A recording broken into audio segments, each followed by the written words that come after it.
Welcome, guys. It's another episode of the Neutral Corner. It's Danny Glover with Big Lex, and we're joined today by our special guest, the current British, Commonwealth, and soon-to-be European light heavyweight champion, Super Dan Azeez. Yeah, come on, bro. Thank you very much. I like that intro. Yeah, come on. Gotta pay homage to the else. Come on. So, how's it going, man? Yeah, no, it's going well, man. First of all, thank you for having me. No, I appreciate like I was it. saying, you know, I was meant to come on here from long time, like, I don't know, maybe 2 years ago now. Yeah, So I've kind of taken in the making. No, from more than that, because if you're talking about the Indigo 02 boxer tournament, that's more than 2 years. No, it wasn't the tournament. Actually, yeah, it was No, it the but tournament? he did have us in the pandemic. We done a Zoom with him. If you Yeah, remember correctly. okay. But no, I should have come down, you know, been in a nice studio, so you got me now. So yeah, man, let's have it. No holds bar. Yeah, that's it. Well, you're here now, so you know what I mean. That's the main thing. So For sure. yeah, man. So we're gonna take it back to the beginning. Let the viewers get to know a bit more about you, where you come from, what you, your background, how you've got into everything. So yeah, we'll take it back to the beginning. So Wait, first, before we even go into that, I just want the viewers and the, you know, people watching. Boxer, that's what we used to call him in school. He's one of the first boxers that I've ever like known, innit? In school, everyone used to call him Boxer because he was like, yeah, just the only boxer. Like, yeah, everyone just used to call him, yeah, boxer. So he's one of the first ever boxers that I've ever come across. So I've got to pay homage to him. And he was boxing during the time when it weren't even cool to box. You couldn't tell gal that, yeah, I'm a boxer. Like, they'll look at you like, weird boxer? Like, what? Like, do you know what I mean? So, like, this is one of the real original, like, boxers that I know. So, yeah, just got to pay homage. Forest Hill boys, you know? yeah, FHS. Yeah, exactly. So, yeah, man, that's it. I don't know if, did you know that? Like, Yeah. So, yeah, man. Yeah, before we go into anything, yeah, I just wanted to big you up and thank you, man. just let the viewers know. Thank you. Yeah. Thank you very much. Yeah, no, Forest always turned out quite a few good talents yourself. Yeah. There's Ellis Zorro coming through as well. Yeah. I didn't really know it because he must have been much younger than me. Yeah. I think he's quite younger than me actually as well. I think he's probably about 3 years younger than me. Oh, 4 he's years probably younger gone than by me. then. Yeah, definitely. Yeah. And I'm sure he picked it up quite late as well. So, yeah. So, going back to the beginning. So, what area did you grow up? What's your background? Yeah, I'm from Lewisham. Majority of my life in Sydenham, Catford, Hither Green. But yeah, the borough of Lewisham. So yeah, went Forest Hill boys, from Nigerian descent. Woi. That's it, you get me? What part of Nigeria? Do you know, like, Yeah. I went to LA Lounge for 7.5 years. He's got What Nigerian blood in him. yeah, what cities do you know in Nigeria? Edo State, Benin. Come on, all right, yeah. I don't just know Lagos. There's Abuja. I thought that was what he's gonna first say. Oh, I know Lagos, Abuja. Keep it going though. Can you keep it going? Exactly, yeah. There's 1,000 tribes. So what part are you from? Yeah, my dad's from Ibadan. My mom's from Ondo State. I don't know if you know. I know Ondo State. Yeah, I don't so know Ibadan. yeah, man. Do you know what I mean? What about you? I've never asked you actually. My mum's from Isheri. You look like Ijebu. My mum's from Isheri and my dad's from Lekki. Okay, cool. Sweet. All right. Yeah, so yeah, went Forest Hill boys and don't start laughing because there'll be people that are from there, you know. Don't take the piss. I didn't say it in a bad way. Like, What's wrong with the area? Exactly, like I don't know why he's laughing. Nothing at all. But yeah, so yeah, man, that's me really. Well, Okay, so what sort of like primary school, infant school did you go to? I went Adams Rural. Oh yeah? Yeah. Did you go there? No, but it was literally like Just down the 5 road. minutes Yeah, walk yeah, from yeah. where I grew up. Exactly. In Lower Sydenham Home Park. Yeah. That's. I lived there for quite a bit as well, like near Saver Centre. Okay. Well, the I old live by Saver the Centre. Adventure Playground. Okay, yeah. Yeah. So you know Cleon, and I'm sure you probably went and got your trim done. Yeah. Then okay, yeah. So yeah, my dad's been taking me there since I was a B&T little Barbers kid. when Shay that's was it. in there. Yeah, yes. Yeah. He's in the States now. Yeah. So yeah, man, right? Yeah, you're proper. Foundational, proper. So yeah, I went Adams Drill, and then obviously went on to Forest Hill Boys. Okay. So how was school life for you? What type of student was you? Was you like a, top set, middle? I was naughty, mischievous. Just You trying to ask if you're smart or dumb? Or yeah. You know, on a slide. Do you know what's so? I wouldn't even say Foundational, intermediate. I weren't foundation. I was always like intermediate. But if I proper like focused, I probably would have been in top set and whatnot. But I weren't that smart. But I'm just someone like, if I focus on something, then I'll get like, do you know what I mean? Like all my mates, like we was all bad, innit? But when we're doing our GCSEs and our like tests, they'll be like, not knowing that I'm doing whatever I'm doing, but then I'm going home, I'm still revising it. That's Do you know what I mean? Nigerian mentality, Exactly. Nigerian household. They say top marks in maths. Trust me, like so. Like, Must be accountant. Yeah, trust me. So a doctor or whatnot, like you'll come to my house. My bridges will come to my house, like they'll see like revision notes on my ceiling, like what? Like you're actually revising in that, like so. Yeah. So what house group was you in? I was in Drake. Okay. I was in Shackleton. Yeah. Okay. Yeah. Shackleton was Shackleton and Harvey back then. Yeah, they were like the top tier. Yeah, we were like the houses. Athletes. Yeah. Because like James Ellerton, Sports Day, he used to just. Yeah. It wasn't even fair on the track. Yeah. Well, as you see, he runs for Great Britain now. So yeah. Yeah, those were the top houses then. I was in Drake. I think probably as you started to leave, Drake started to take over. Well, I would say that, but yeah. What did we give you like the initiation rush in like? Yeah. Year 11, year 9 thing. So okay. Yeah. So Reynolds has never ever been.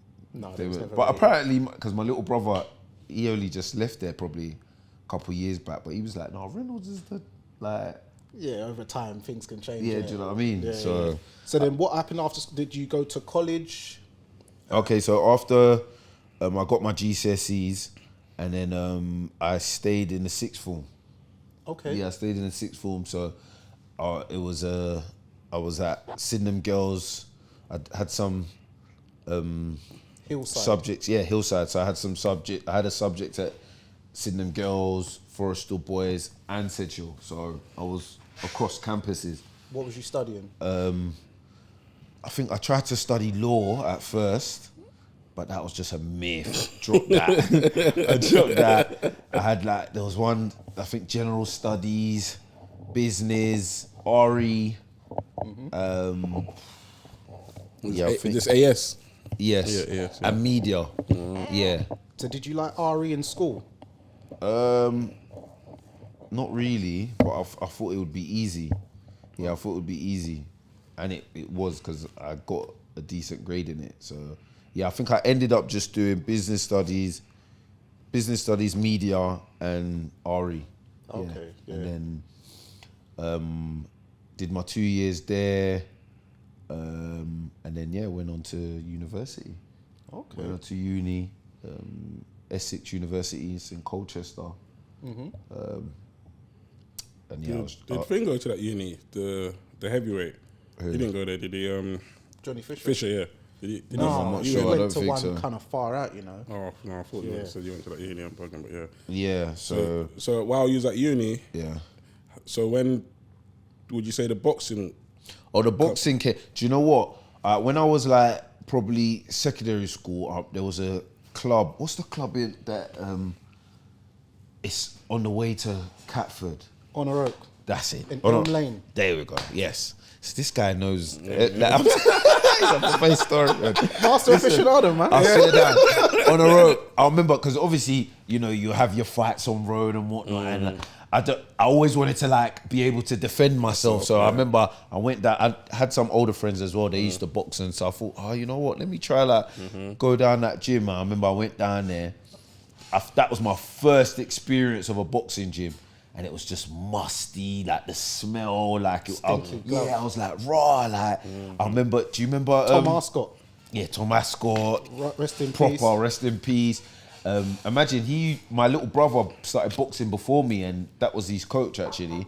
I remember, I don't know if you remember the pro, I can't remember his name, bloody hell, with the plaits. Anthony Small. No, not him. With the plaits, and he was from that gym. Diego. There we go. Yes. Yeah. I remember going to, because when I first went there, Tom Ascot was like, it's like, nah, like, because I just came off the road. Like, I remember I was with my friend, like, was on our BMXs. We were like, yeah, we want to join. Like, you know, you have no behavior. Like, you don't even know how to conduct. Yeah, we want to join. We want to box. And he's looking at us like, what? Like, wait, like, nah, we don't have no space. Like, I was like, nah, man, come on. Like, we were just making up noise. And I remember seeing Diego. First time I'm seeing someone in like a sweatsuit. I was like, what's this weirdo wearing? He was just skipping. When I say this guy was skipping for about an hour, just skipping. Then I remember Tom, he gave in. He's like, all right, then, like, if you want to train here, come down. And he was like, he just said, yeah, just skip. And I was like, what's that? Like, what do you mean just skip? Like, just skip. So I remember I couldn't even skip. But I was just trying. So the whole session, I'm just practicing how to skip. I'm thinking, what's it? Like, imagine skipping. Like, I didn't think of that as something thinking, oh, this guy's taking a mick. I think I might have went maybe 2 more times. Same thing. Said, yeah, all right. Yeah, he just gave me some old dusty, like, leather ropes. Yeah, them heavy ones. He said, yeah, go over there and skip. I said, oh, this guy's taking a mick. Like, I don't think. Then I think I never went ever again. Like, I was like, yeah, I'm all right. You know, I don't really give a toss about boxing and stuff like that. So I was probably like year 11, I think. Year 10, year 11.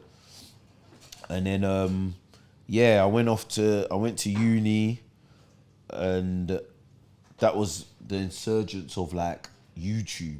Like, YouTube was around. So, and when I went to uni, like, I literally got forced to go up to uni. Like, my mum and her brother threw me in their car and drove me up to Colchester. Like, come on, I'm a from inner city guy, like Catford, Lewisham, like going to Colchester. Like, I'm not even used to being around too much white people. Like, so it was very weird for me. Like, I was like, I didn't want to go up. Like, I remember I missed Freshers Week. Like, I wasn't, and then my mum was like, I swear, like, you've got uni. I was like, yeah, I'll go. Like, I mean, I think she realised that, this guy doesn't really want to even go. Like, so I remember she got my uncle, and then they just drove me up there.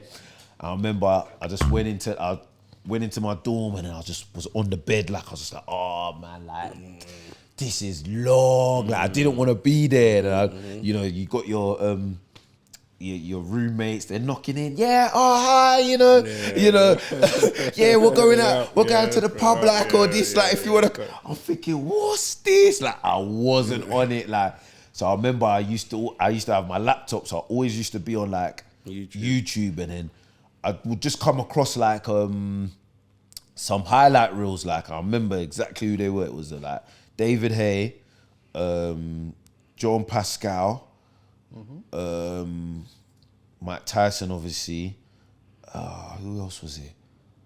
But anyway, just off them two, Pascal and Hay had some disgusting knockouts. Like, and I was like I looked at the sport like, wow, this looks like an art. Like, how can man knock man out like this? Like, so I was like, bro, I kind of like this. Like, I wanna learn this. Like, do you know what I mean? So I remember I typed in like a boxing club in Colchester. Then I came across like a club. I said, okay, I'm gonna go down there, like, and then I went down there, and then I just never looked back since then. Like, the club wasn't all that, but it was my first introduction to like boxing, so I thought it was good in it. But now I look back, after you go to the Linge, you go to the Fitzroy Lodges, and you know what proper clubs are like. But that club, it was just a small club, like, probably the only club around. But I thought, I like this, like, and then I remember I wanted to fight straight away, like, I proper wanted to fight. Like, I was like, when are you not gonna card me? Like, I really, like, I want to fight. And they were just like, nah, take your time. And obviously, I'm studying as well. I'm starting to integrate into like the university lifestyle and everything. And yeah, and then sometimes we'd go down to like London clubs and you go and spar, and then I always used to think, bro, like, why the London like youths like really good like the ones here in Essex, like what kind of crap, like, do you know what I mean? Then after a while I think I got carded. Actually, but prior to that, I remember when I did first go to this Colchester gym, I wanted to spar straight. I was like, no, I'm ready, I can spar, like, because I used to go gym as well, so I was in quite good nick. I was quite stocky, like, and whatnot. And they put me against some tall, skinny, scrawny kid, and I was just in my head, I was thinking, I'm gonna bang in this guy. And I didn't even know anything really about boxing, but thinking of like the things I've watched on YouTube and like already encounters in Dog Shit Alley. I thought. Do you know what I mean? I said, come on, like, who's this guy? When I say this guy gave me a pasting, Jesus, I was but because like I'm from like where I'm from, like, and you have your encounters and what I feel like, my heart, I was like, imagine like I come across someone who can actually box, I'm finished, like. So straight away I said, you know what, I'm gonna learn this sport, like, even though I got a pasting from this guy, like, I said, no, I'm gonna learn this sport, whatever. Got carded, and then I had my first fight. It was in East London, I think Lions Club. Oh yeah. Yes, Lions Club. That was the first time I met Lawrence Okoli as well. He was making his debut as well, like proper brash. Even from then, he was like showboaty. Like, I remember chatting to him. I was like, "Oh, what? This your first fight?" He's like, "Yeah, I got bare people here. Like, I can't let them down. This, that, and the third." Like, like from then he was like that. Like, I was like, and I was. Do you know what's so funny? That day, I was probably the most confident I've ever been for any fight, amateur and pro, like, and I don't know why I was so confident. Maybe, when I was watching the YouTube highlights, Roy Jones Jr. as well, like, I thought he was so sick. Yeah. So, I've gone into this, I'm preparing, getting ready, and I'm moving like I think I'm Roy Jones, like, and this is what I mean about clubs. My coaches, they weren't even saying anything, like, so I'm bouncing around, like, I see Lawrence, like, Lawrence is bare confident, why not, what, I'm there, like, I'm like, this is gonna be sick. So I've got in a ring now, and like, I'm 19, I think, 19, I might be 20 actually, 19 or 20, so. What was your weight then? I think 86, 87. Okay. Yeah. So the guy I was fighting, he was definitely someone who fought young when he was younger, probably lost his card, came back, because he was 27, 28 anyway. So I remember I got in the ring, and then I was all happy, like, I was thinking, like, I remember I was smiling at him. Apollo Creed. Like, but and this is the first time I ever come across, like, like intimidation, like, and his face was so sick, like, he looked at me like, and my heart was like, raw, like, so this isn't even a joke, like, I thought, like, because I was like, we're just gonna fight, like, but his face was stern. He gave me a look like. What club was he from? What? He might have been from Lions, actually. Oh, okay, so I'm sure. And then he took my soul straight away, like, I was like, raw, okay, like, I remember us going back, and his face was serious, like, I was like, oh, okay, then, like, here, like, it's a fight. And then I remember I come out trying, like, moving like as if I'm Roy Jones. Imagine me, my style now, like, so imagine me trying to bounce around like Roy Jones. I think, I tried to throw a jab, like, he just moved out of the way or something. Then I think I tried to, remember, he used to always lead with hooks, like, do the craziest stuff. So I remember I tried to lead with a hook. I don't know what he done, but he just bombed me with a right hand. When I say I went flying across the ring, like, off my feet, on the floor. And this, do you know how far into the fight this was? How far? Like 20 seconds. Oh no. Imagine.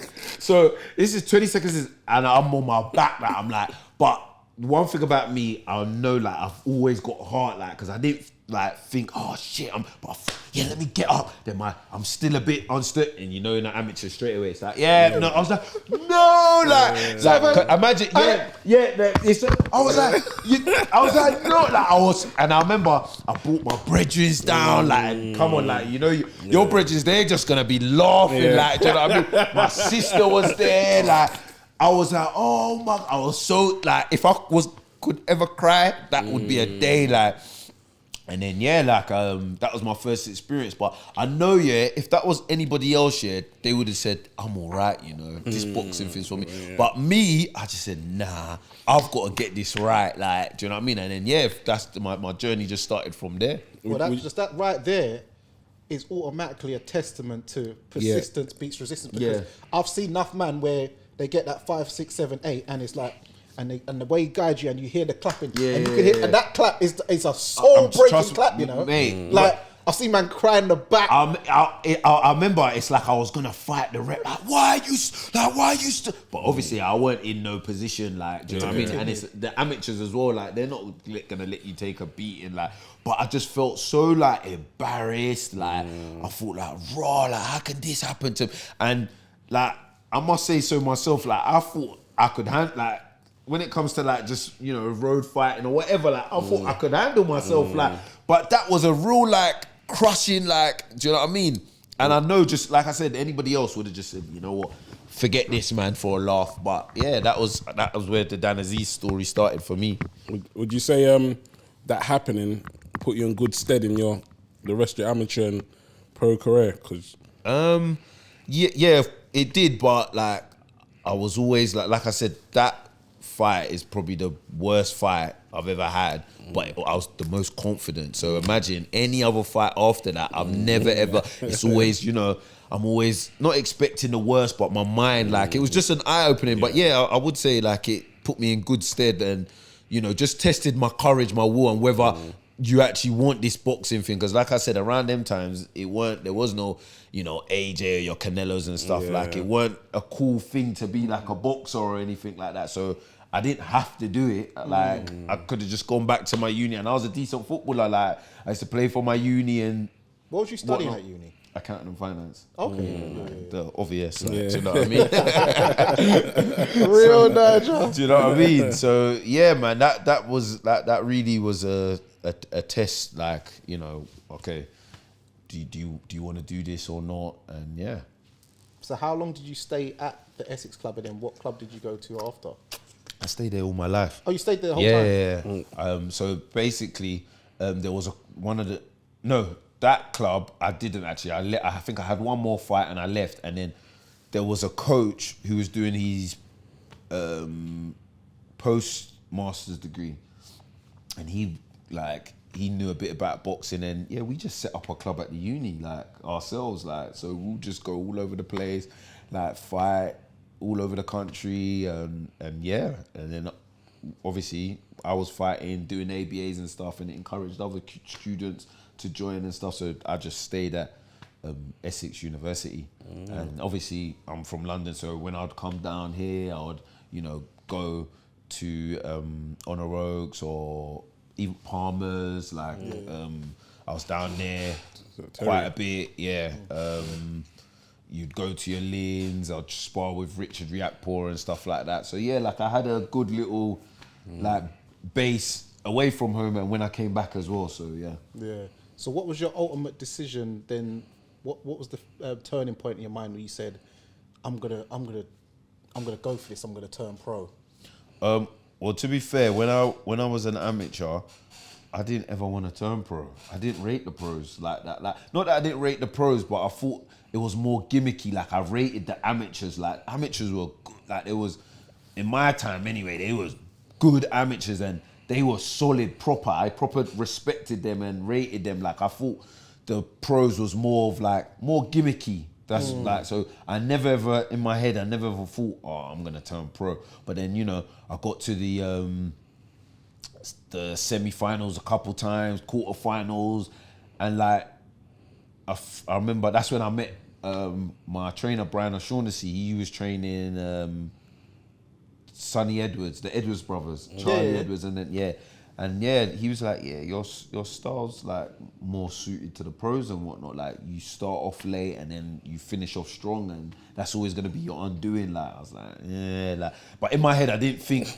that wasn't an excuse for me to be like, yeah, I want to turn pro. In my head, I was just like, oh yeah, man, like then I got to start early. Then like, do you know, that was my mindset in it. But then, yeah, like I would come across coaches and stuff. They say like, your style's like. You're rugged, you're tough, you know, you get better as the round goes on. You should try turning over. And then I think I graduated, I even got a master's, and then even then I didn't turn over straight away. I got a job, was working with a finance company and whatnot, and then I think I just was amongst people like your Lawrences and Umar Sadiq. I started training with them a lot, and you know, they were all going into that direction. And I was putting a lot of hours and time. It was my passion. Like I loved the sport, like, do you know what I mean? And I didn't really want to stay amateur forever. And I didn't want to get to an age where I'm like, oh, why didn't I try it out or whatnot? So we you know, I just said to my coach at the time, I said, yeah, like I want to turn pro. And I remember, he was like, nah, man. Like he's like, nah, man. Like, that is also around them times I used to train a lot with Buatsi, his coach as well, like from the amateurs. Like we always used to spar and stuff. And I remember even Mark times, Gillespie. Gillespie. And Terry. Yes, Military yeah, Terry. all of them. I've been sparring them for years. Like, now I'm talking about the coach. Yeah, I know. That guy's like, scary, you know. He's proper old school. Yeah. When you talk about old school, that's proper old school.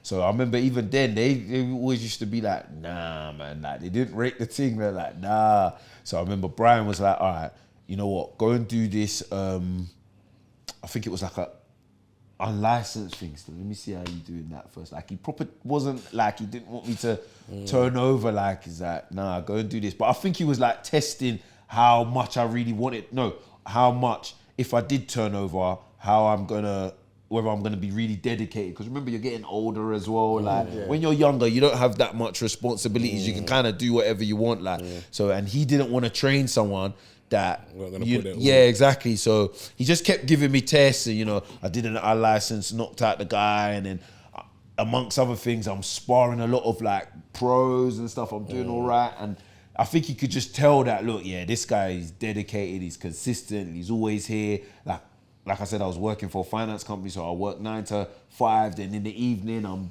down in Hackney Downs training, and we just decided, all right, yeah, let's make the jump. So yeah, Lawrence turned over Umar Sadiq and a few others, and yeah, just said, you know what, let's do this. Yeah, everything to us. Yeah, but I didn't have the luxury of signing with a big promoter or anything, but I didn't mind. Like I don't mind struggle. Like as long as I know I'm gonna put my all into something. I weren't really too fussed. Like so, you know, I remember going around to all the promoters.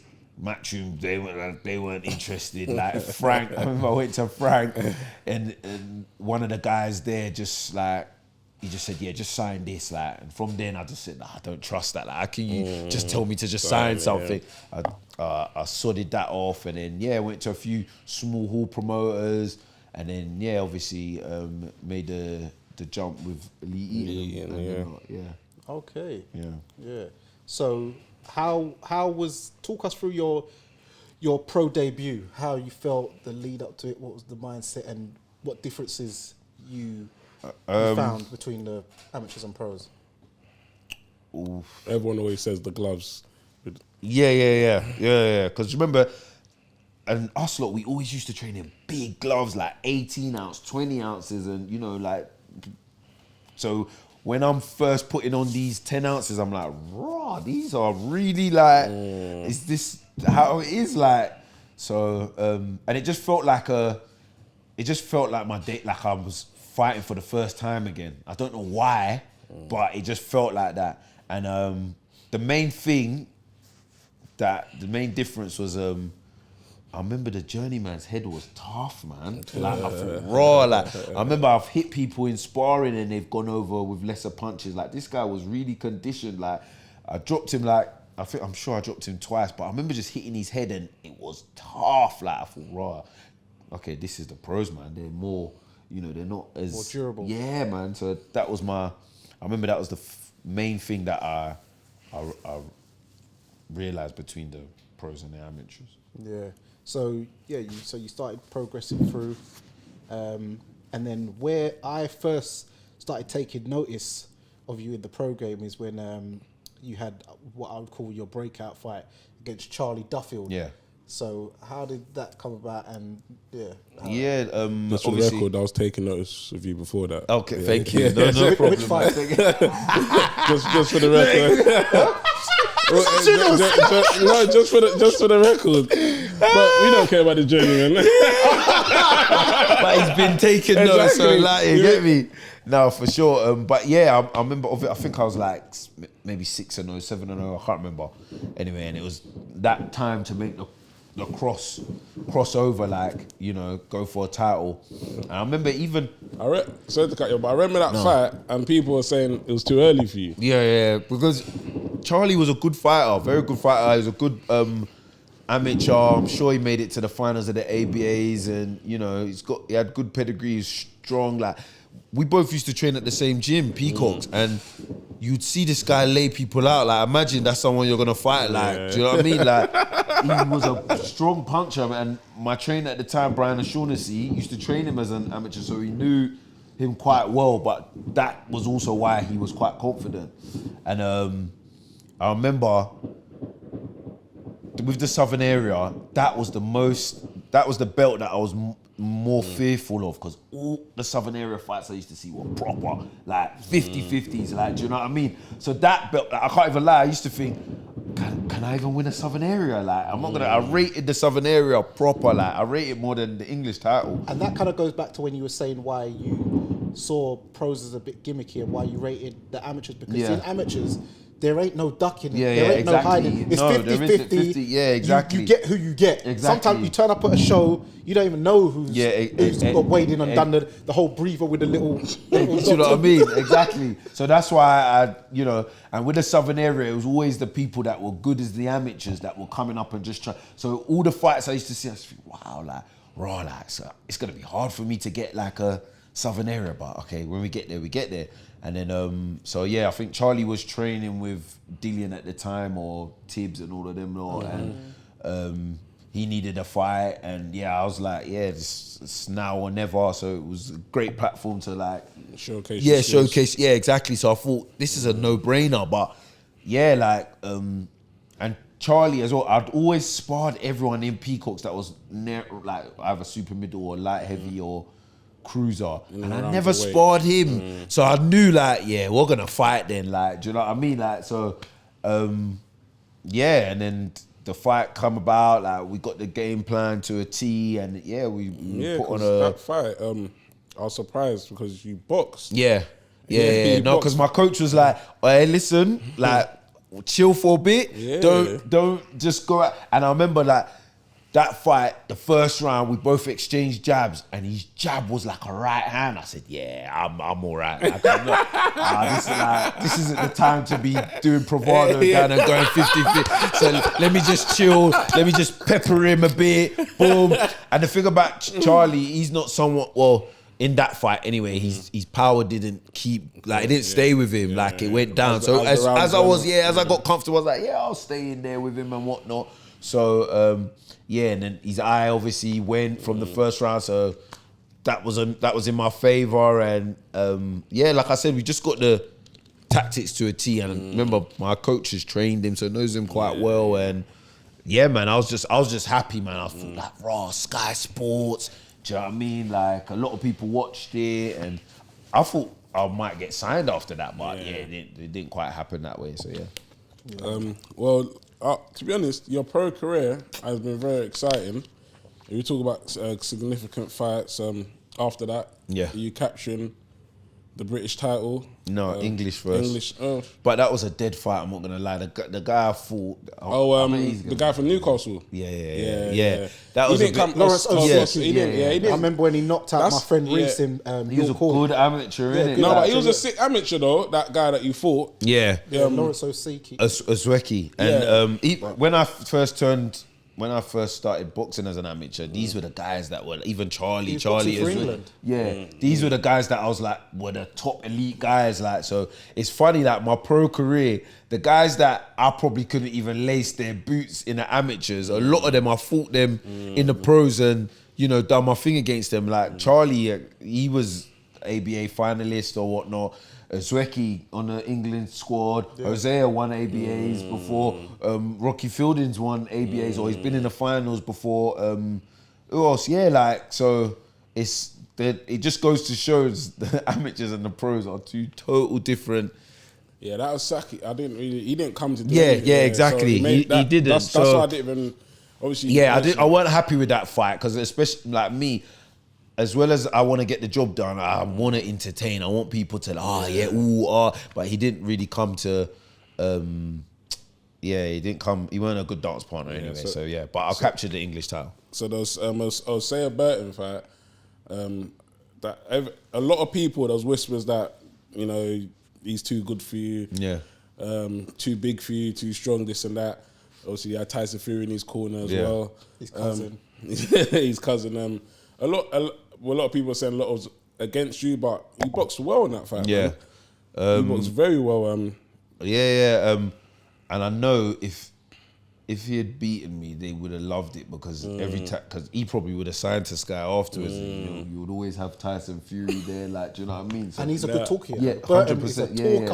Proper. He's funny. Like, I watch a lot of his interviews and I laugh. I'm like, this guy's hilarious. Like, do you know what I mean? But in that fight, it was just, for me, it was all or nothing. Like, do you know what I mean? You know, I could tell because the way afterwards you was banging the canvas. I felt that. Because you know what? It weren't just that. It was things outside. I felt that. Yeah, like it was things. I felt that, it was, bro. It was things outside of the ring, like as well, like what they were trying to do behind the closed doors and stuff. Yeah, like I knew, like, oh, hey, you know what? These lot are really trying to like do me. Like, so it was like I just saw Hosea, bless him, like he's a cool guy. Even after the fight, he was like, yeah, I'm not gonna lie, Dan, I didn't think you was as good. I thought you was good, but I thought I was gonna box you easy, like and whatnot. But I just saw him as like the guy. I need to deal with this guy. You know what it is about your style? Yeah, people get confused.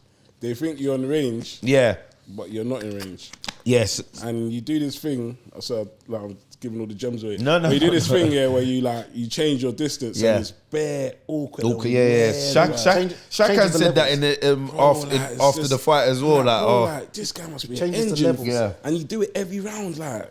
And it's up and down and in and out. So the levels, even though the angle ain't there, the distance is mad. And it's just, and I've got long arms as well, longer than you actually. Exactly. So like Hara Davis. Yes. You see him that he walks like.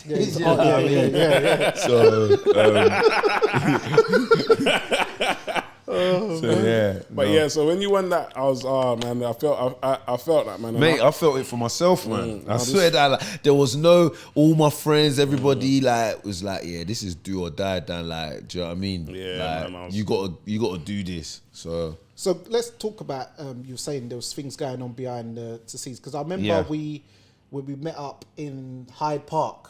Remember when Ben Doughty and Spencer Finn was doing some kind of historical thing? And I remember you was unsigned then, and you was trying to get like sponsors.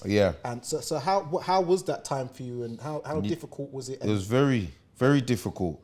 I just wasn't getting the break that I should have got. You know, I was undefeated, English champion. Like that's the time where people usually just come and. At least one person. Yeah, like, do you know what I mean? And I just had, like, I don't want to go too deep into it, but just my handlers at the time, they just weren't looking out for my best interest. Yeah. They were just trying to do an in-house thing, which was to my detriment. And at the end of the day... At the same time, you should understand that, wow, they've built you up and they just don't want to, you know...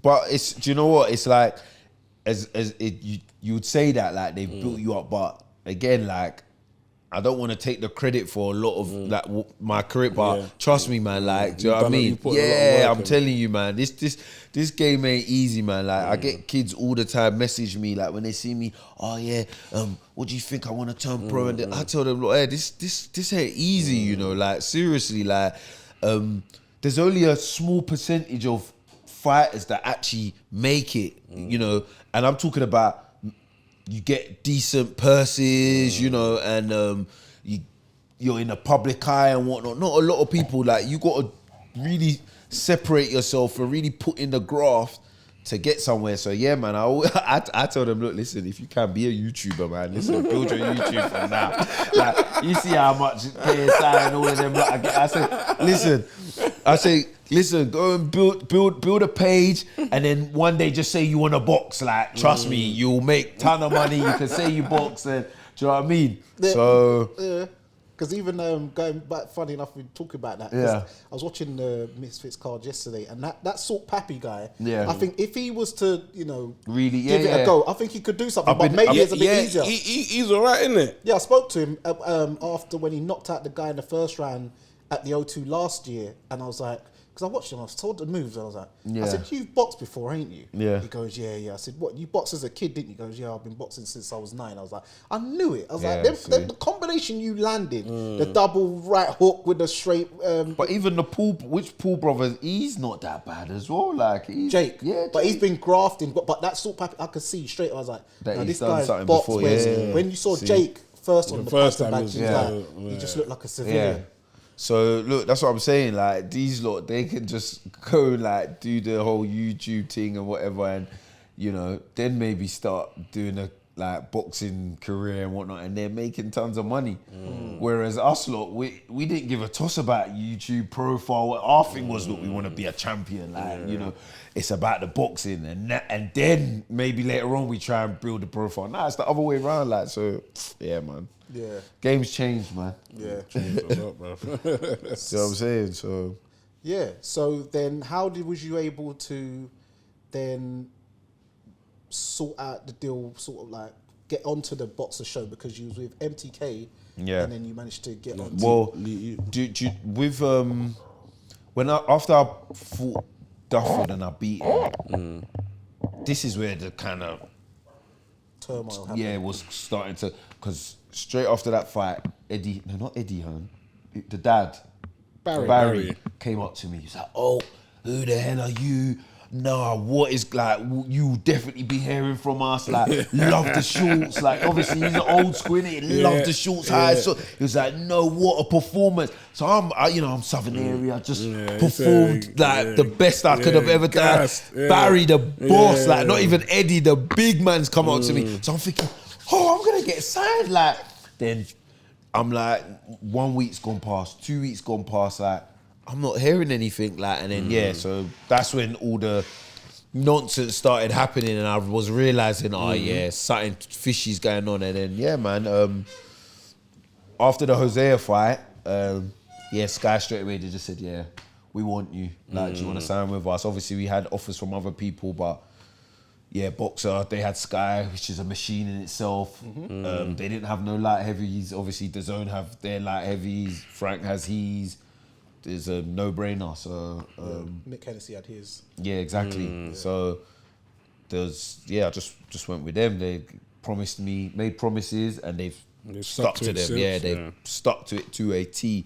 Ben's a cool guy. You know, he's young, so you know you can call him, like, I can call him and just chat rubbish, like, oh, what's it, like, he's a cool guy, like, I can relate to him, like, we can relate to one another. So yeah, man, it's been a good relationship, man. So after the Jose Burton fight, what was your first fight? Was it the Reece Cartwright? Yeah, Reece Cartwright. So I was meant to fight Matthew Tinker, but I think on the day before the weigh-in, he failed a brain scan. Oh wow! Yeah, so all throughout camp, I've been getting ready for a southpaw. But that's not even, I'll be honest, to me, that's not really an excuse anyway. Yeah, you got to prepare for everything and anything. Yeah, tall, short, stocky, whatever, like southpaw, switch it up. So I weren't really too fast. So obviously the Thursday, the Thursday night, they've called and said, Tinker's not going to be able to box. But we've got this guy, Reece Cartwright. Do you want to fight him instead? Like, I was like, yeah, of course, man. This is my first fight after winning the title. I'm definitely fighting him, and they got him, and I was confident, but yeah, it was definitely a learning curve for me. Like, you know, I'll be honest, I didn't really rate him or take him serious. I'm just gonna bang in this guy. So and I put on quite a stink of a performance. But again, it's just learning. Like, and he's quite tough himself. I got the job done, but yeah, it wasn't the best performance that I was looking for. So yeah, I thought it was good. Yeah, it was good. That's what I was about to say. I thought it was alright, but you're being too harsh on yourself because, or maybe you're like your worst critic or something. Yeah, because like you said, you was training for a southpaw, yeah, and at the level that you fight at, you wouldn't really be expecting them things to happen. Yeah, and Reece Cartwright's a good fighter. He's a good fighter. He yeah. gave Shakan Peters a good fight. Yeah, he did. Good work. Yeah, Yeah, and then he did. But I just thought when I watched him against Shakan, I thought, yeah, he gave Shakan a tough fight, but his type of fighting style is made for. So I thought, this is gonna be entertaining, and you know, I'm gonna look good and this. But nonetheless, I give him his respect, man. Like he came, it was tough, and to be honest, he only got a few days' notice as well, so there's no excuses there. But yeah.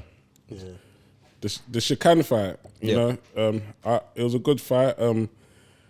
In my opinion, I think Shakan didn't box you the way, if I was his coach, I would have told you boxing. But I just think that was something, you know, trying to prove something to people that he could fight on the inside. I don't know, or maybe. Do you know what I would say? Yeah, it's easier said than done. I said that to someone anyway. You see me, I'm short. I'm a short, light, heavy. I'm so used to fighting tall people. Fighters, I know, like.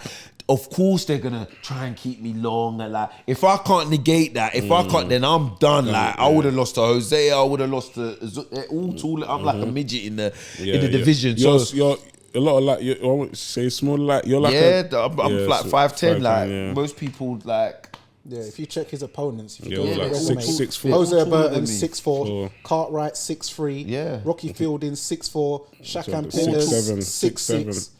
And I'm used to. Sure. Yeah, I'm used. It might be 6'7", it might be 6'6". Yeah. So I'm used to, even from, you know, when I first started, I'm used to sparring and fighting taller people. So I know what they're most likely gonna do, and you know, I know what I need to do to try and, you know, make it a bit more easier for myself. And it's funny enough, with this Shakan Peters fight, Sky didn't want me to take it. Yeah, they were like, oh, like, wait, like, because it got ordered by the board, and they were like, God, nah, man, like, bun him, like, it's a bit of a risk, man. He's 6'6", and like, nah, that, like, I was like, nah, man, like, because me, if I think I'm like one of the best, or I'm trying to be the best, how can I not fight the guys that, do you know what I mean? Like, it doesn't, that's just me, innit? Like, some people can do that in their old career. School mentality. Yeah, like, if I want to be the best, or I want to, if I can't beat Shakan, then forget it. They're not saying that he's a crap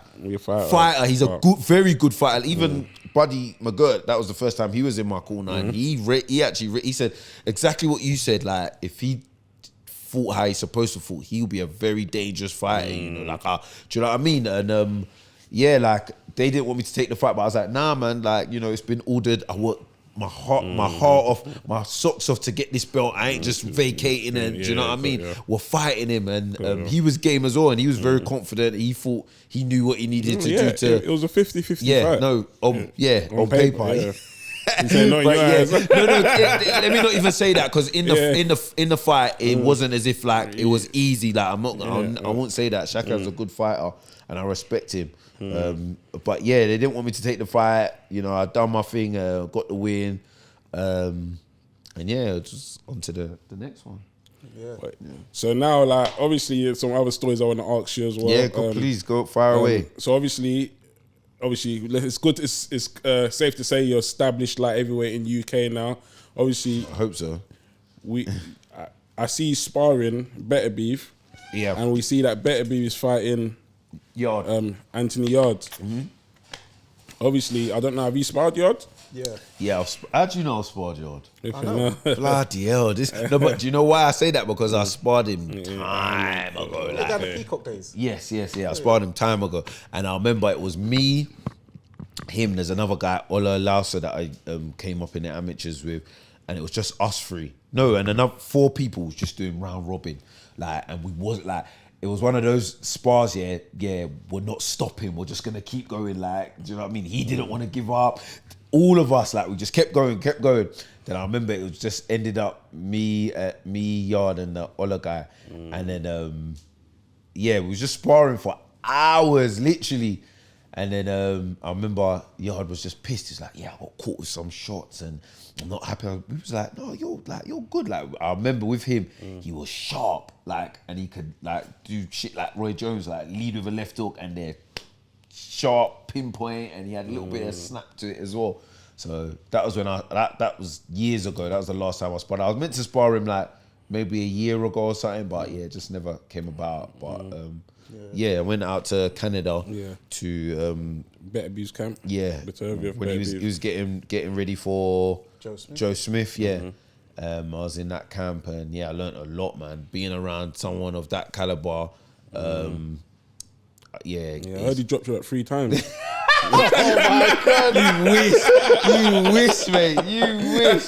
Nah, man. But listen, if he did it, that won't be a surprise, bro. I'm telling you, it won't be no shame. I'm telling you, this guy. I know people don't even want to get in there with him just to spar. I'm telling you, this guy can whack, bro.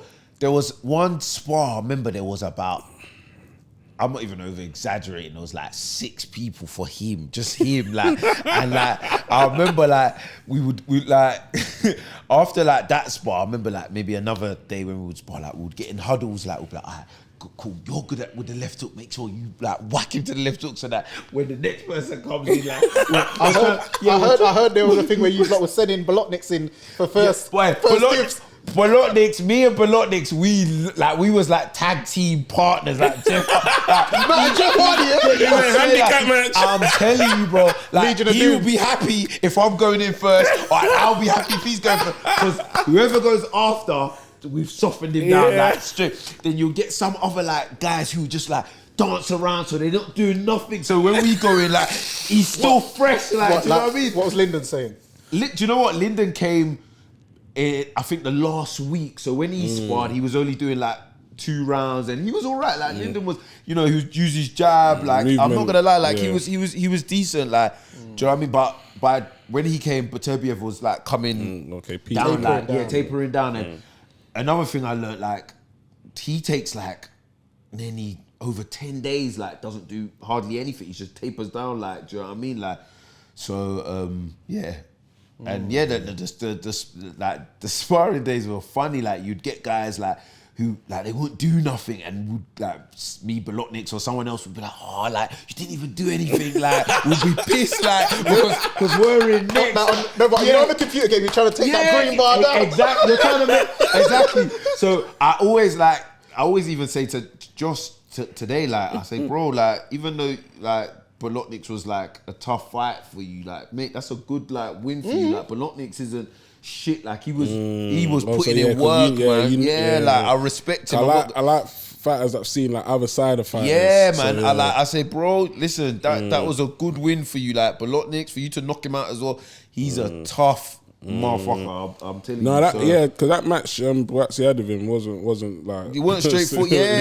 Of course not. But we saw he won the golden contract. He beat Jose Burton. Took out, he wasn't even meant to win it as well. No, of course not. I didn't put him as a favourite as well. Because they fought Jose Burton or Stephen Wood, or was it Stephen Wood or that Sergey Michel? Him as well. And he destroyed him. Like, do you know what I mean? And like, and then when as I've got out there, like he's like, that was after the Hosea winter. He's a funny guy, like proper funny. He's like, Dan, no, you did your thing, like I like, no, like what, like, and then me and him were just friends, like straight, like, he just like, clicked, proper, like he would do his sparring, then he would just like literally would just go to the hotel. I'd be like, oh, you're not gonna no strength training or anything? He'd say, no, this is the perfect life. just spar and then go home. Like he proper loved it. I love that guy, you know. Records, like he's a proper cool guy, like proper. So and we would just like any other guy, like there was a cruiserweight, like, and you would expect, like, come on, man, like, really tie this guy down, like, and he weren't doing anything. And then as soon as he comes out, me and Bolotniks will be cussing him, like, oh, you're useless, like, big for nothing. Big. That is exactly, you're big for nothing, like, I swear down, like, do you know what I mean? Like, this is why I say to guys out there, especially you civilians, they're being built for show and built to go. I'm telling you, trust me. Lovely saying, I'm telling you, like, so, yeah, man, like, it was a proper good experience, man. I enjoyed it out there. So how did that come back? Did he call for you to come, or did you just take it upon yourself and say, no, his coach Mark messaged my management and said, yeah, we'd like to have Dan out if possible. Mark Ramsey? Yeah, Mark Ramsey, proper cool guy. Listen, they accommodated you nice, yeah. Looked after me, looked after all of us, proper, like. But this is why I rate Beterbiev. He'll go, like, they will go through the list who's the up and comers, like they want to test themselves, like, because you know what I mean, when you're older as well, you want to still be able to mix it with the young with the young guns, like, so he's not trying to, like, that's a calculated brother, you know, because he's thinking, I want to see who's on my I want to see who's on my bumper from now. I'm telling you, like, so, like, and if anyone's gonna give him problems, like, okay, let me know what I'm. Do you know what I mean? Like, he's not. He's not gonna just get someone that he knows he's just gonna bash up or whatnot. He wants the young, hungry, up and coming guys. So I heard a lot of like some trainers, they don't get proper sparring. Exactly. Confidence reasons or exactly. Etc. Well, it's me personally. I believe it's good to have a mixture. You know, hard with the soft. You know, at the end of the day, everyone knows, like, the damage is done in sparring, like, do you know what I mean? It's not a 2-minute job in the ring, like, on fight night, like, it's, you know, what goes on behind, like, the wear and tear, so you have to be smart, but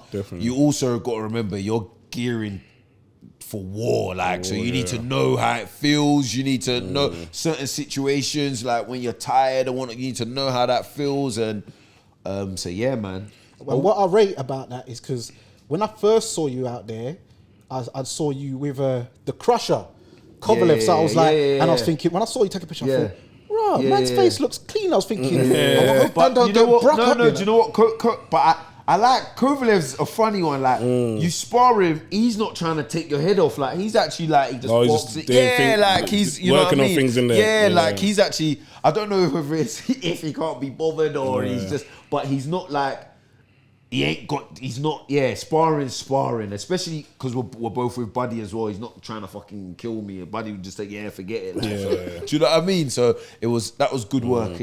Speaking of when I was in LA, you know, I went and sparred Ramirez as well. Oh, how was that? Yeah, that Zerdo. Yeah, Zerdo sparred him. Again, the way Bivol dealt with him, he's not a crap fighter, I'm telling you. And he's a big old lump. Yes, I'm telling you. But I don't know, like, maybe he's too big. Like, do you know what I mean? I don't know, because, you know, you can, you know, make the weight, and then when you put them, like, rehydrate and stuff, it can slow you down. I don't know, because he didn't seem as sharp. Do you think he was like, he wasn't himself, like the guy we see at man, super middleweight? Man, like, but I don't think so. I think he's just used to, his thing is the size and being flat-footed, because when you saw him fight people like Dominic Bozo and these guys, he could just tee off on them and land them up. Whereas for sure. with Bivol, that flat foot thing don't work because he's too fleet-footed. Mexican style, innit? No, Bivol's got that Ryu and Ken style. He likes fighting the more. Oh yeah, Mexican style, Zerdo, But I sparred him. Who else did I spar out there? David Benavidez? No, I didn't spar him. That's your boy, innit? Yeah. No, because I see he normally spars Zerdo a lot. Okay, I didn't spar him. Who was that there? There's someone who's fought David Benavidez that I sparred. I can't remember his name. It's a black geezer. Darrell, no? No, not Darrell. Ellis. Yes. Yeah, of course. And man. Come on, master aficionado. Imagine the gift that keeps on giving. Yeah, I'm in the gym with these, and I can't even remember the names. And I got to give it to you, bro. I got to give it to you. You know what I mean? I got to give it to you. So I had quite good sparring out there, man. It was good. Yeah. So then you fought. Also, how did you manage to link up with Buddy McGirt from? Because that's what I was gonna say. I thought it was when he went out to America for Denzel Bentley, but obviously no. Previous. Before that, before the what fight was it? I think before the Shakan. no, probably after the Zwiecki fight actually. Okay. I remember speaking to him just on Instagram. And I like old school fighters and everything, and you know he's legendary. You know, with his corner work, I like how he communicates. Yeah, exactly. Hall of Famer trainer. A lot slim in his younger days. Do you know what I mean? Weren't we all? I'm telling you. You could relate for sure, definitely. Nah. I was looking like D'Angelo back in the day. Trust me. But yeah, like I remember we just used to talk. Like he was cool. Like he would give me some advice and whatnot. And then the pandemic happened, so I couldn't go out to America. He weren't working with anyone from the United States. I mean, from the UK. Sorry. And then so that fizzled out. And then I guess after the Hosea fight, I said, yeah, you know what, I'm gonna go out there and see what's what. And we just linked up from there, man. I just like the way he communicates. Obviously got very knowledgeable, like he's been there, done that. And I just thought it would be a good addition, like to add. So yeah. That being said, like obviously now Buddy McGirt's your new trainer and stuff. Yeah. So just tell us what's he added to your game that wasn't there before. Do you know what I like about Buddy? He's very simplistic, but what he's telling you makes a huge difference. And someone like me as well, I don't like. You get some coaches, they'll be like, listen, too much. Like, listen, you got to pivot, do this, drop the... telling you algebra and they get to the moment. You know what it reminds me of? Yoel Judah. You know Zab Judah's dad? You got to run up right here. I don't like that. Like, I need simplicity. I can hear that because I done a fight one time. Yeah. And then my boys are in my corner. Yeah. They're telling me, do this, do that. Yeah. I'm like, give me water, thinking, bro. Yeah, exactly. Do you know what I mean? Like, this is the heat of battle, like, and you're telling me you got to do this and giving you 101. But Buddy's very good. He's just the smallest things, but makes the biggest. And again, he's a fighter himself, so he knows that. I can't be. Yeah, you know what I mean. Some guys, they 100 instructions. Yeah, exactly. But some people, they ain't boxed before, so they don't really know. Do you know what I mean? They think they could just feed up. Yeah, they think it's killer instinct. Yes. You're pressing down, right, left, up, RB, exactly. Y, X. Exactly. So yeah, man, and he's just the experience, and he's old school, and he likes that. I've kind of got like an old school mentality as well. Like he really does like that, and yeah, man, he's a funny guy as well. Like yeah, man, he brings a vibe to the camp as well. So yeah, man, it's good. Yeah. So last time out, you beat Rocky Fielding. Yep. Would you say that the where you knew you had him was when he decided to come in overweight because he didn't seem as concerned with winning the title? No, I didn't. I just thought he's been a British champion already. He's probably just trying because if I be honest, everyone I'm fighting is, to me, it feels like they're trying to take my spot. So it's like I just thought. He doesn't give a toss about the British title. He just wants to beat me and take my spot. So in my head, I didn't pay no mind to it. I didn't see that as like he's folded or whatnot. I just thought, hey, Dan, you still got a job to do. Let's go in there and get the job done. When I, even in the fight, like my corner were like, yeah, he's done, he's ready to go. But I didn't. I just until he was on the floor. That's when you're done. That fight. Your combination punching wasn't your like usual. Yeah. You really sat down on your punches and put them together. Yeah. Why was that? Was it?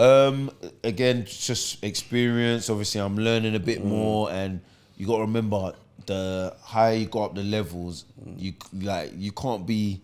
You got to get whoever you're fighting.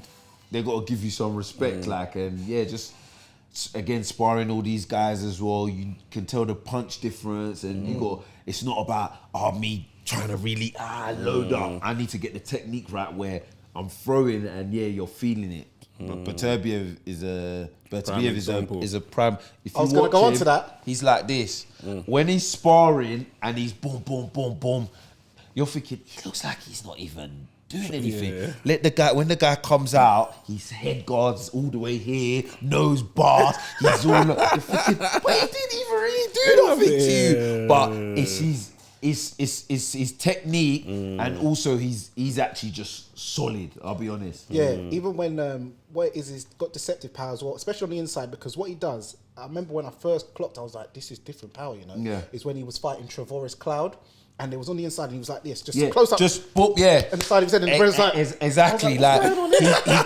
you know, like what's that Bruce Lee like kind of that 1 inch punch. 1 inch punch. He's a bit like that. He'll just be in here, boom, he'll just turn his body, and you're like, what's like? This guy didn't even like draw back or anything. Like he can, he's got very deceptive power. I remember that fight as well. Actually, that's proper. Yeah, most men don't even know about that. Yeah. You see him doing that things with the press ups. All of that. I see him do all that. of that. Yeah, nah, I tried to but like he would just laugh at me like when I'll just drop or whatnot. Like with him, what I like about him as well, he's as stern as he seems. You know, that Russian kind of. Yeah. He's a funny guy. You know, like do you know what I mean? Like he's a I very saw that funny in the press conference. He's a very funny guy. Like I said, when we would huddle and be planning, he'll come over. Like, oh, so what? You lot are planning, yeah? Dan, what? You're the leader? No problem.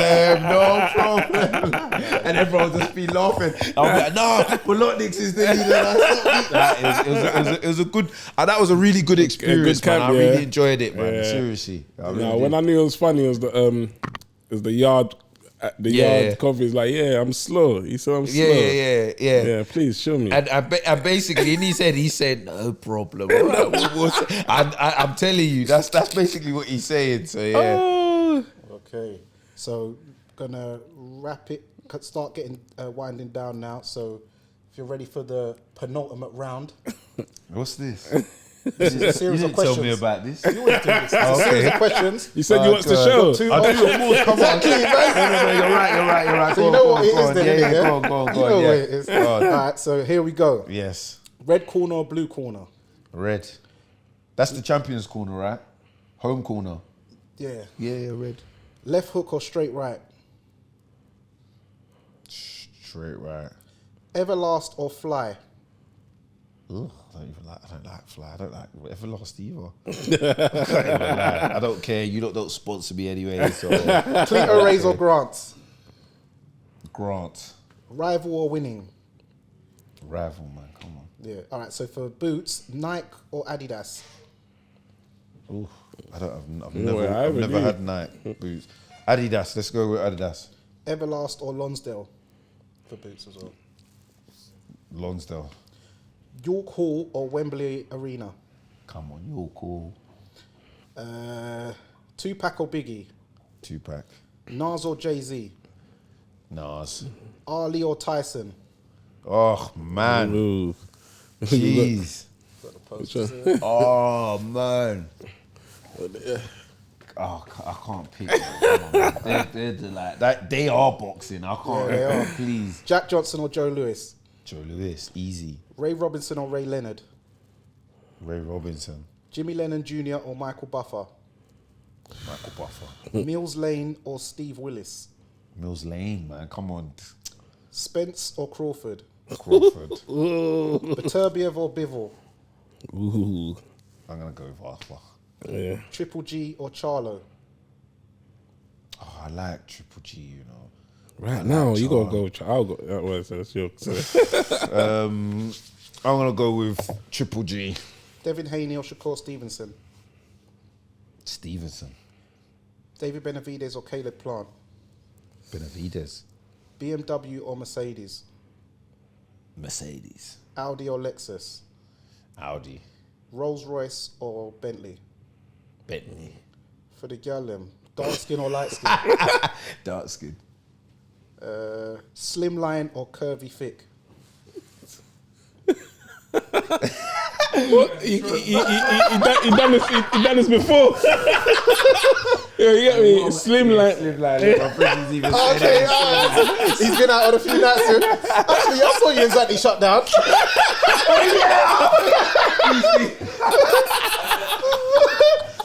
Garage or house? Garage. Oh yeah. R&B or slow jams? R&B. Dance hall or Afro beats? Afrobeats. Afrobeats or Amapiano? Afrobeats. Ayamache or gizzard and planting? Ayamache. Beef suya or asum? Beef suya. For fish, tilapia or croaker? I don't eat fish. I'm allergic. I love croaker. Yeah. Snails or Gary? Gary. Meat pie or fish pie?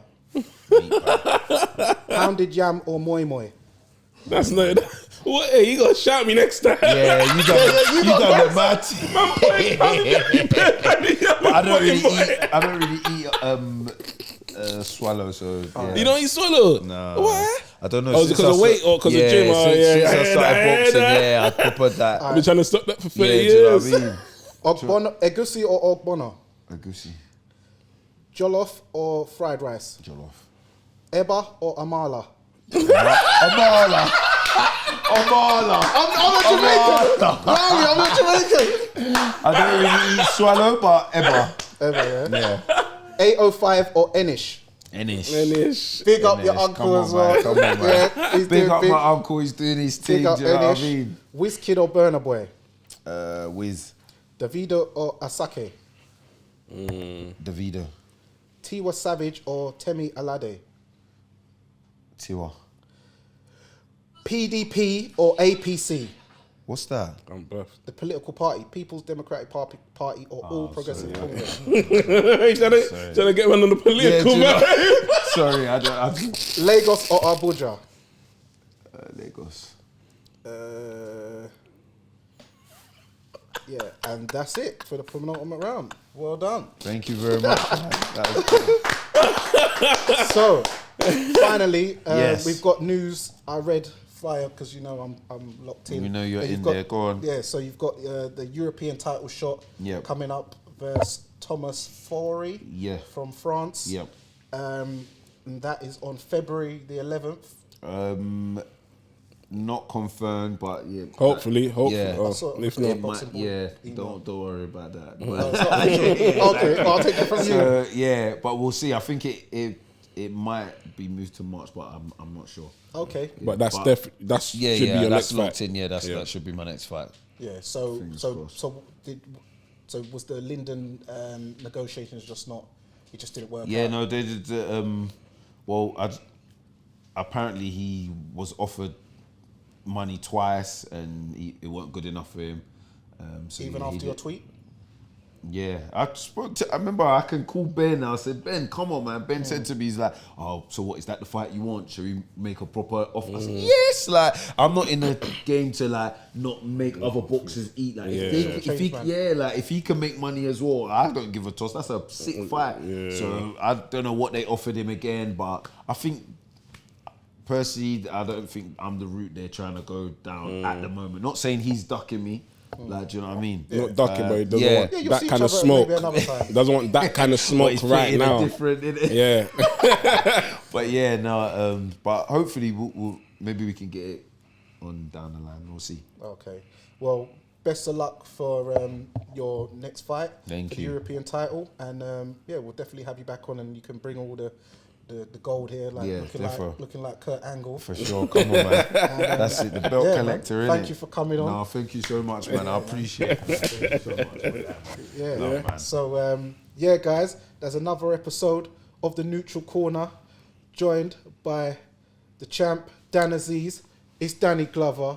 It's Big Lex. And remember, guys, persistence beats resistance. You know what it is.